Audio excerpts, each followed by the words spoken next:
আশা করছি সবাই ভালো আছেন। আইটেল এর তরফ থেকে চমৎকার একটি ফোন লঞ্চ করেছে ভাই, দেখলাম অবাক হয়ে যাবেন। আইটেল RS4 সেতে রয়েছে 6 nanometer একটা প্রসেসর, 50 মেগাপিক্সেল ক্যামেরা সেটআপ এবং 45 ওয়াটের ফাস্ট চার্জিং, এমন ডিসপ্লেতে রয়েছে হাই রিফ্রেশ রেট 120 হার্জ পর্যন্ত। এত কম দামের ভিতরে কিভাবে ভাই আমাদেরকে আইটেল দিল? এই ফোনটি হচ্ছে আইটেল এর তরফ থেকে one of the best phone, say latest series.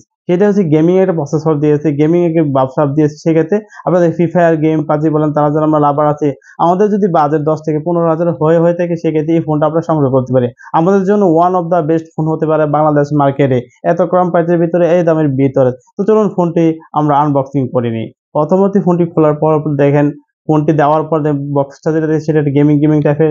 পরপর যেটা ইয়ার কুলার, সেক্ষেত্রে আবার যখন আপনি গেম খেলবেন, যদি সেই মোবাইলটি একটু হিট হয়, সেক্ষেত্রে আপনাকে কি করতে পারেন, একটা ইয়ার কুলার আপনি ইউজ করতে পারবেন।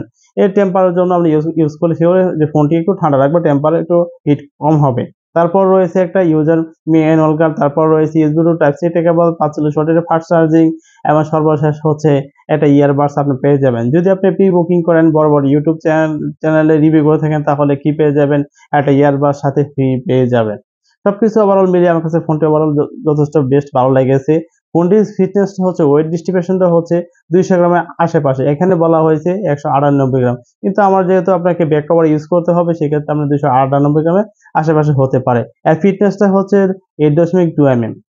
এদের সময় ট্রিমে যথেষ্ট 5টা যথেষ্ট এই করে রাখার এখানে চেষ্টা করেছে। বডি ফ্রেম হিসেবে প্লাস্টিক বডি প্যানেল, পলিকার্বনের, সেক্ষেত্রে আপনি ক্লাসিক বাব দিবে, সেক্ষেত্রে অবশ্যই আপনাকে এখানে সাথে যে ব্যাক কভারটা দিচ্ছে সেটা ইউজ করতে হবে। যদি সাথে দেওয়া ব্যাক কভারটা ইউজ না করেন, তাহলে কি হবে দেখা যাবে যে বড় বড় ক্যামেরা একটা বাম দিয়েছে, বড় গোল আকার বড় ক্যামেরা বাম, সেক্ষেত্রে আপনি কি করতে হবে, যখন পকেটে রাখবেন বা টেবিলে রাখবেন, সেক্ষেত্রে ক্যামেরা বাম্পে এখানে ক্যাচ লেগে যেতে পারে। ক্যামেরা সেটআপটা আমার কাছে খুব ভালো লেগেছে, কিন্তু ক্যামেরা সেটআপের মাঝে একটু ভাই আমার কাছে ডিজাইনটা গরমিল লেগেছে। সেটা কি, এখানে RS লেখা, এখানে RS লেখা কোনো দরকার ছিল না। এখানে একটা ক্যামেরা দিত বা ফ্লাশ দিয়ে দিত, সব থেকে সুন্দর হতো, বেটার হতো আমার মতে। এখানে আমার কাছে ভালো লাগেনি। এখানে আপনি ডুয়েল সিমের সাপোর্ট পেয়ে যাবেন। ডুয়েল সিমের সাথে আপনি এখানে এক্সট্রা SD কার্ড আপনি ইউজ করতে পারবেন। দুইটা সিমই 4G সাপোর্টেড সিম। ফোনটি হচ্ছে বাংলাদেশে যখন আসবে 4G ফোন আসবে। এবং ডান সাইডে যদি আসে, সেক্ষেত্রে আপনি পেয়ে যাবেন ভলিউম হাফ ডাউনের সাথে ফিঙ্গারপ্রিন্ট। ফিঙ্গারপ্রিন্ট যথেষ্ট ভালো, যথেষ্ট এখানে একুরেট রয়েছে। এমন যদি ফিঙ্গারপ্রিন্ট উপরের সাইডে যদি আসে ডান সাইডে, সেক্ষেত্রে আপনি পেয়ে যাবেন ভলিউম হাফ ডাউন বাটন, এবং উপর দিকে আছে একটা স্পিকার রয়েছে। এখানে এই ফোনটিতে ডুয়েল স্পিকার ব্যবহার করা হয়েছে। নিচের দিকে একটা স্পিকার রয়েছে এবং উপর দিকে একটা স্পিকার রয়েছে। যারা আমরা ভিডিও কনজিউম করি বা ছবি দেখি, মুভি দেখি, আমাদের কাছে খুব ওয়ান অফ দ্য ভালো হতে পারে, বা গেম টেম খেলি, সেক্ষেত্রে সাউন্ড আমার কাছে ভালো হতে পারে। এখানে টাইপ সি একটা চার্জার কেবল, ইয়ারফোন জ্যাক পেয়ে যাবেন, সেক্ষেত্রে আপনি এটা দিয়ে দিতে পারবেন। একটা ইয়ারফোন জ্যাক রয়েছে এবং প্রাইমারি মাইক রয়েছে আমাদের ভয়েস আদান প্রদানের জন্য। এখানে ওভারঅল সবকিছু ভালো রয়েছে। যদি এখানে নয়েজ ক্যান্সেলেশনটা মাইক দিয়ে দিত, তাহলে এখানে ভালো হতো। তো চলুন তার ডিসপ্লে সেকশনে চলে আসি।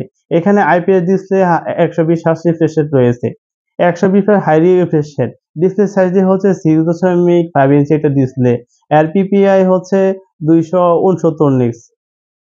এই ডিসপ্লে দিয়ে আপনি একটু প্যারা খেতে পারেন। কেন প্যারা খেতে পারেন? যদি আপনি বাহিরে কোথাও ঘুরতে যান, সেক্ষেত্রে একটু আলোজনিত আপনার সমস্যায় ভুগতে পারেন। একটু আলো ডিফারেন্স লাগবে। যদি বেশি রৌদ্র থাকে, সেক্ষেত্রে একটু সমস্যা আপনি এখানে পোহাতে হবে। যদি রৌদ্র না থাকে, টুকটাক আলো এখানে ম্যানেজ করতেছে। খুব ওভারঅল এখানে বেস্ট রয়েছে। এবং ওয়াটার ড্রপ একটা সেফটি শুটার এখানে ইউজ করা হয়েছে। ডিসপ্লেটা যদি ওয়াটার ড্রপ, সেখানে ওয়াটার ড্রপের যে ফেস আনলক রয়েছে, সেখানে বাজে যাবে। এখানে যদি 5 হোল ক্যামেরা সেটআপ দিত বা ডিসপ্লেটা 5 হোল দিত, তাহলে কি হতো, এখানে বেস্ট হতো। বেস্ট হলে খুব সিটে খুবই সৌন্দর্য দেখা যেত, খুবই ভালো দেখাতো। ডিসপ্লে নিয়ে আমার কোনো কথা নেই। এই ডিসপ্লে হচ্ছে IPS display, 120 hertz refresh rate. যখন আপনি 120 হার্জ এবং 90 হার্জ আপনি 60 হার্জ আপনি এখানে আপনি ইচ্ছে মতো আপনি সেভ করে নিতে পারেন। সিমের ডিসপ্লের বেজলটা একটু বেশি মনে হচ্ছে, যদি একটু বেজলটা কম দিত, সেটি আরো সৌন্দর্য হতো। এই দামের ভিতরে আমার কাছে এখানে ভালো লাগছে। ডিসপ্লে নিয়ে আমার কোনো অভিযোগ নেই, কোনো কম্প্রোমাইজ নেই। তো চলুন এর অ্যান্ড্রয়েড ভার্সন হিসেবে জানি। এখানে অ্যান্ড্রয়েড ভার্সন 13 এর উপর রান করতেছে। MediaTek এর Helio G99 প্রসেসর রয়েছে। এটা হচ্ছে একটা 6 nanometer প্রসেসর। খুব এই বাজেটের ভিতরে one of the best processor. এটা দিয়ে আপনি ফ্রি ফায়ার বলেন, পাবজি বলেন, গেমিং বলেন, মোটামুটি সব আপনি খেলতে পারবেন। HD গ্রাফিক্সও আপনি খেলতে পারবেন, কোনো সমস্যা হবে না। কিন্তু এই প্রাইজের ভিতরে 6 nanometer প্রসেসর দিয়ে ভালো ব্যাটারি ব্যাকআপ পেয়ে যাবেন অনায়াসে। আমার কাছে খুব এখানে আমার কাছে খুব ভালো লেগেছে। এখানে SD কার্ড হিসাবে আপনি স্টোরেজ হিসাবে পেয়ে যাবেন 128 GB, এবং RAM হিসাবে পেয়ে যাবেন 8 GB। 8 GB সাথে আপনি আর ভার্চুয়াল 8 GB RAM আপনি ইউজ করতে পারবেন। তো ভার্চুয়াল তো ওখানে 8 GB RAM এর সাথে 8 জিবি স্টোরেজে যে প্রসেসরটা দিয়েছে সেখানে ওয়ান অফ দ্য বেস্ট রয়েছে। আমার কাছে খুবই এখানে ভালো লেগেছে। এখানে 50 মেগাপিক্সেলের ক্যামেরা সেটআপ রয়েছে। আরেকটা যে ভাই একটা কি ক্যামেরা দিয়েছে বিজিএ ক্যামেরা, এটা না দিলে ভালো হতো। এখানে 50 মেগাপিক্সেলের ক্যামেরা দিয়ে ছবি দিয়ে আপনি আবারও সুন্দর, সুন্দর ছবি তুলতে পারবেন। যদি আলো ভালো থাকে বা ভালো দিক নির্দেশন থাকে বা দিনের ওয়েদারটা ভালো থাকে, এখানে ছবি ডিস্ট্রিবিউশন খুবই ভালো আসছে। এই 50 মেগাপিক্সেলের ছবিগুলি আপনাকে দিয়ে দিলাম এবং ভিডিও করতে পারবেন 1080 তে। এখানে ভিডিও গ্রাফিক্স আমার কাছে ভালো লেগেছে এই বাজেটের বিবেচনায়। এইটা দিয়ে তো আমরা 4K ভিডিও আশা করি না। তাহলে এখানে আর ভিডিও নিয়ে আমার কিছু বলার নেই। এবং ফ্রন্টে রয়েছে 8 মেগাপিক্সেল ক্যামেরা, বা এখানে 8 মেগাপিক্সেল ক্যামেরা না দিয়ে 16 মেগাপিক্সেল ক্যামেরা দিলে ভালো হতো। 8 মেগাপিক্সেল ক্যামেরা দিয়ে আপনি ছবি মোটামুটি তুলতে পারবেন মানানসই। বা এখানে যদি 16 মেগাপিক্সেল ক্যামেরা দিত তাহলে এখানে ভালো হতো। এই সাপে 8 মেগাপিক্সেল দিয়ে আপনি 1080 তে আপনি ভিডিও করতে পারবেন। এখানে 10 থেকে 15,000 টাকা বা 16,000 টাকার বাজেটের ভিতরে আমার কাছে এখানে ভালো রয়েছে। এবং ফেস আনলকের সাথে রয়েছে ফেস আনলক এবং ফিঙ্গারপ্রিন্টের সাথে রয়েছে খুবই ফাস্ট, খুবই করে। এখানে ফেস আনলক খুবই ফাস্ট কাজ করতেছে। এবং এতে রয়েছে 5000 এমএএইচ একটা ব্যাটারি। এই 5000 এমএএইচ ব্যাটারি দিয়ে আপনি অনায়াসে যদি কথাবার্তা বলেন তো 3 দিনের মতো আপনি ব্যাকআপ পেয়ে যাবেন। এই 45 ওয়াটের চার্জিং দিয়ে আপনি 30 মিনিটের ভিতরে 80% চার্জ করে নিতে পারবেন। যদি আপনি 40 মিনিটে আপনার ফোনটি চার্জ দেন তাহলে দেখা যাবে কি হবে, আপনার ফোনটি ফুল চার্জ হয়ে যাবে 100%। আপনি 20 মিনিটের ভিতরে আপনার ফোনটি আপনি কি করতে পারবেন? আপনি 50% আপনার চার্জ করে নিতে পারবেন।